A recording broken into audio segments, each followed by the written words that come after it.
Hello guys, അപ്പോൾ നമ്മളിന്ന് മഴയത്ത് എവിടേക്കാണ് പോകണേന്നല്ലേ. വീണ്ടും പഴയ കാലത്തിലേക്കൊക്കെ ഒന്ന് പോകാമെന്ന് വിചാരിച്ചു. നമ്മളിന്ന് അങ്കനവാടിക്കാട്ടോ പോണത്. വേറൊന്നുമല്ല, ജൂൺ 1-ാം തീയതി പ്രവേശനോത്സവമായിട്ട് അങ്കനവാടി നമ്മളൊന്ന് ജസ്റ്റ് ഡെക്കറേറ്റ് ചെയ്യാമെന്ന് വിചാരിച്ചിട്ടോ. അതിന് വീട്ടിലുള്ള പോക്കാണ്. അപ്പോൾ ഇതാണ് നമ്മുടെ അങ്കനവാടി. ഇത് എൻ്റെ വീടല്ല, ഇത് അപ്പൂൻ്റെ അവിടുത്തെ അങ്കനവാടി കേട്ടോ. അപ്പോൾ നമ്മളവിടെ ചെന്നപ്പോൾ കണ്ണാടിയൊക്കെ ഉണ്ടായിരുന്നു ഗൈസ്. അങ്ങനെ ഇതാണ് പോയപ്പോഴുള്ള അവിടുത്തെ അവസ്ഥ കേട്ടോ. പിന്നെ ഞങ്ങളവിടെ ആകെ മൊത്തം അലങ്കോലമാക്കുന്നതാണ് നിങ്ങളൊക്കെ ഇപ്പോൾ കണ്ടുകൊണ്ടിരിക്കുന്നത് ഗൈസ്. ഇങ്ങനത്തെ സംഭവങ്ങളൊക്കെ ഉണ്ടായിരുന്നു. ഭയങ്കര നൊസ്റ്റാൾജിക് ഫീലായിരുന്നു. ഈ സാധനം കണ്ടപ്പോൾ പണ്ട് സ്കൂളിൽ ഇതുമാതിരി ഒരു ഹിന്ദിക്കാരൻ വന്നിട്ട് ഇങ്ങനെ പൂവൊക്കെ ഉണ്ടാക്കാൻ പഠിപ്പിച്ചു തന്നു. എനിക്ക് അതാട്ടോ ആദ്യം ഓർമ്മ വന്നത്. പിന്നെ കുറച്ച് നേരം അതിലൊക്കെ കളിച്ചുകൊണ്ട് അങ്ങനെയൊക്കെ ഇങ്ങനെ നിന്നു. പിന്നെ കുറേ ബലൂണുണ്ടായിരുന്നു. ബലൂൺ പിന്നെ ഇപ്പോൾ വീർപ്പിക്കണ്ട, അത് ചുങ്ങിപ്പോകും പറഞ്ഞിട്ട് പിന്നെ ഞങ്ങൾ അത് നിർത്തില്ല. ഞാൻ ഫുൾ ഇതിൻ്റെ പുറകിൽ നിന്നിട്ട് എനിക്ക് എല്ലാം ഇഷ്ടമായി കണ്ടപ്പോൾ തന്നെ.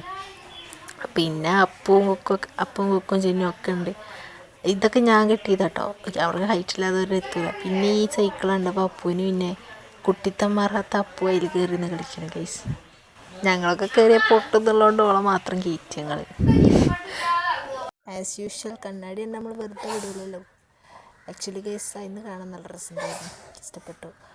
അപ്പോൾ കുറച്ച് നേരം പട്ടിഷൊക്കെ കാണിച്ച് അവിടെ നിന്ന്. പിന്നെ ഞങ്ങളെ നിയന്ത്രിക്കാൻ അവിടെ ആരും ഇല്ലാത്തതുകൊണ്ട് കുഴപ്പമില്ല.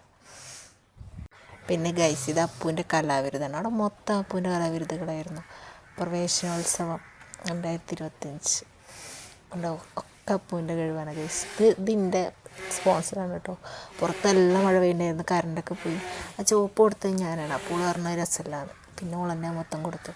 പിന്നെ ടീച്ചർ ഞങ്ങൾക്ക് കടല തന്നു ഗൈസ്, പ്രോട്ടീൻ. അങ്ങനെ ഞങ്ങൾ കുറച്ച് നേരം വർത്താനൊക്കെ പറഞ്ഞുകൊണ്ടിരുന്നു. ഇതെന്തായിട്ട് കാട്ടുന്നത്, സ്റ്റെതസ്കോപ്പ് എടുത്തിട്ട് ശ്വാസം ഹേർട്ട് ബീറ്റ് അടിക്കുന്നുണ്ടോ നോക്കുകയാണ്. എന്താ ചെയ്യാല്ലേ, കുട്ടിത്തം മാറാത്ത ഓരോരുത്തളി പോത്ത് പോലെ വളർന്നിട്ട് കാട്ടിക്കൊടുക്കണ്ടില്ലേ. പിന്നെ ഇതൊക്കെയാണ് ഞങ്ങൾ അലങ്കരിച്ച സംഭവങ്ങൾ ഗൈസ്. ഇഷ്ടപ്പെട്ടോ? അങ്ങനെ ഞങ്ങൾ അവിടെ നിന്ന് ഇറങ്ങി പിന്നെ നേരെ വീട്ടിൽ പോയിരുന്നു കേട്ടോ. അപ്പോൾ ഇത്രയേ ഉള്ളൂ ഇന്നത്തെ വീഡിയോ. ഇഷ്ടപ്പെട്ട ലൈക്ക് ചെയ്യുക. ബൈ.